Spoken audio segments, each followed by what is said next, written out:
Timnas Argentina telah selesai menyusuri lorong kegelapan. Armada Albiceleste yang sebelumnya tak bersinar dan koyak sana-sini, kini memancarkan sinarnya. Bahkan timnas Argentina sudah menuju ujung lorong dan sudah bisa melihat keberhasilan di depan mata. Adalah Lionel Scaloni, sosok pelatih yang juga mantan punggawa yang memegang lampu petromak membimbing para pemainnya untuk keluar dari lorong kegelapan. Sebelum kedatangan Scaloni, Armada Albiceleste berlubang di sana-sini. Mereka gagal total di Piala Dunia 2018 Rusia. Kekacauan itu memaksa pelatih mereka, Jorge Sampaoli, melepas statusnya sebagai pelatih. Para pemain sudah tak lagi percaya pada Sampaoli. Kurang lebih setahun ia melatih Argentina. Setelah itu ada kekacauan di tubuh Asosiasi Sepak Bola Argentina setelah kegagalan di Piala Dunia 2018.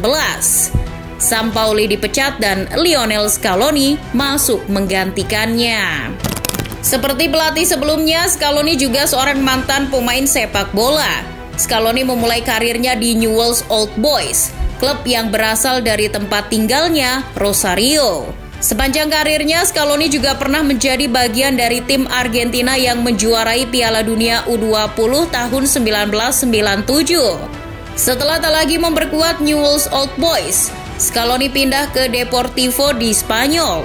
Ia menghabiskan 200 caps berseragam Deportivo. Lalu pada tahun 2006, Scaloni hijrah ke Inggris dan menjadi idola di skuad West Ham dan bermain di final Piala FA melawan Liverpool. Pada tahun yang sama, ia juga mencatatkan penampilan yang mengesankan di timnas Argentina, tepat di Piala Dunia 2006 di Jerman. Usai memilih gantung sepatu tahun 2015, Scaloni mulai menapaki karir menjadi pelatih. Ia mengikuti jejak Sampaoli dengan menjadi asistennya saat melatih Sevilla. Kerjasama keduanya berlanjut ketika menangani timnas Argentina. Jenjang karir Scaloni di dunia kepelatihan tampaknya sangat jelas. Setelah menjadi asisten, ia diangkat menjadi pelatih timnas Argentina. Walaupun penunjukannya sebagai pelatih Argentina adalah keputusan yang sangat mendesak. Asosiasi Sepak Bola Argentina, AFA, masih memiliki banyak nama mentereng untuk bisa melatih Argentina. Mauricio Pochettino, Diego Simeone, sampai Marcelo Gallardo adalah 3 nama yang sangat sesuai untuk melatih Argentina. Namun masalahnya waktu itu AFA tidak dalam kondisi finansial yang baik untuk merekrut ketiganya. AFA tidak sanggup menggoda Pochettino yang saat itu masih melatih Tottenham, Simeone yang melatih Atletico Madrid, dan Gallardo yang melatih River Plate. Terlebih AFA mesti membayar pesangon untuk Sampaoli. Ketika jabatannya naik menjadi pelatih, Scaloni langsung dihadapkan pada permasalahan yang merepotkan. Argentina sedang diterpa krisis ketidakpercayaan diri. Scaloni juga dihadapkan pada pemain yang sudah mulai menua. Maka yang mesti ia lakukan adalah melakukan peremajaan skuad. Pemain veteran seperti Gonzalo Higuain dan Javier Mascherano sudah meninggalkan tugas internasionalnya. Lionel Scaloni pun mesti membuang pemain-pemain lain yang tak pantas memenuhi skuad Argentina lagi. Ever Banega, Gabriel Mercado, dan Marcos Rojo adalah nama-nama yang dicoret Scaloni. Sebagai gantinya, Scaloni melahirkan tim baru dengan nama-nama seperti Leandro Paredes, Giovanni Lo Celso, Rodrigo De Paul, dan penyerang Inter Milan, Lautaro Martinez. Scaloni baru saja memimpin Armada Albiceleste, tapi ia berani mengubah pattern permainan timnas Argentina. Dari segi permainan secara taktis, Scaloni punya gaya mainnya sendiri. Meski begitu, ia tak malu mengakui bahwa gaya permainan Prancis dan Kroasia di Piala Dunia 2018 telah menginspirasinya. Mantan pemain The Hammers itu lebih menyukai gaya bermain pragmatis. Ia meminta para pemain Argentina agar bisa bertahan sebaik mungkin, tapi tidak melupakan serangan. Jadi pola permainan Scaloni lebih dekat pada permainan sepak bola efektif. Bermain bertahan dan melakukan transisi ke menyerang dengan cepat jika ada celah. Filosofi itu sangat kontras dengan preferensi timnas Argentina lama, di mana Albiceleste sering mengandalkan penguasaan bola dengan umpan pendek yang dibangun dari tengah. Tercatat di Wisecout sebagaimana juga dikutip Total Football Analysis, Scaloni terlihat kerap menggunakan formasi 4-4-2, 4-3-3, 4-2-3-1, 4-1-4-1, atau 4-1-3-2. Formasi itu tergantung pada opsi pemain yang tersedia. Scaloni lebih gemar melakukan eksploitasi di sisi sayap, karena di sisi sayap Argentina hanya memiliki Angel Di Maria dan Lucas Ocampos sebagai pemain sayap murni. Tak ayal strategi Scaloni menyempit. Ia mesti mengandalkan sektor fullback seperti Nahuel Molina dan Nicolas Tagliafico. Percobaan pertama Scaloni dalam melatih Argentina adalah kegagalan.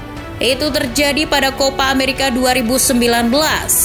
Scaloni yang jadi caretaker memimpin Argentina untuk melawat ke Brazil mengikuti ajang tersebut. Namun di laga pertama Argentina sudah mengalami kekalahan. Argentina yang mempekerjakan dua sayapnya plus taktis pragmatis seorang Scaloni kalah dari Kolombia di laga pembuka. Meski Argentina pada akhirnya bisa lolos dari fase grup. Armada Albiceleste bertemu Venezuela di perempat final. Mereka berhasil mengalahkannya dengan skor 2-0 dan melaju ke semifinal. Namun, mengenaskan, Scaloni harus mengakui kehebatan Brazil di semifinal Copa America 2019. Kelak, Brazil inilah yang menjadi juara Copa America edisi 2019. Kegagalan di Copa America 2019 tak membuat Scaloni putus asa dan terjengkang dari kursi pelatih Argentina. Scaloni justru menjadi pelatih permanen untuk menukangi Argentina pada kualifikasi Piala Dunia 2022 dan Copa America 2020 yang digelar di Argentina dan Kolombia. Karena pandemi, Copa America pun tertunda hingga baru terselenggara tahun 2021. Dari sinilah Scaloni mulai menunjukkan kualitasnya sebagai seorang pelatih. Titik baliknya ketika Argentina mesti bertemu Uruguay di fase grup Copa America 2021. Kala itu Lionel Scaloni mesti menghadapi skuad Uruguay besutan Oscar Tabarez, yang mana Tabarez sudah membangun tim secara metodis sejak 2006. Sementara Scaloni terbilang baru melatih Argentina. Kalaupun disebut membangun, belum sebagus Tabarez.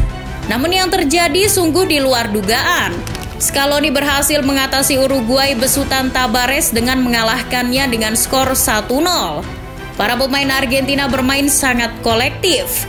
Guido Rodriguez, Rodrigo De Paul sampai Nahuel Molina semua tampil bagus di bawah Scaloni. Anak asuh Scaloni cepat sekali tampil terengginas. Mereka menuntaskan 33 pertandingan tanpa sekalipun kalah. Rekor itu bahkan menjadi makin paripurna setelah Argentina mencukur Italia 3-0 di finalisima. Kemenangan atas Italia memperlihatkan bahwa taktik Scaloni sudah presisi. Beberapa kali Argentina sebenarnya sulit menguasai bola.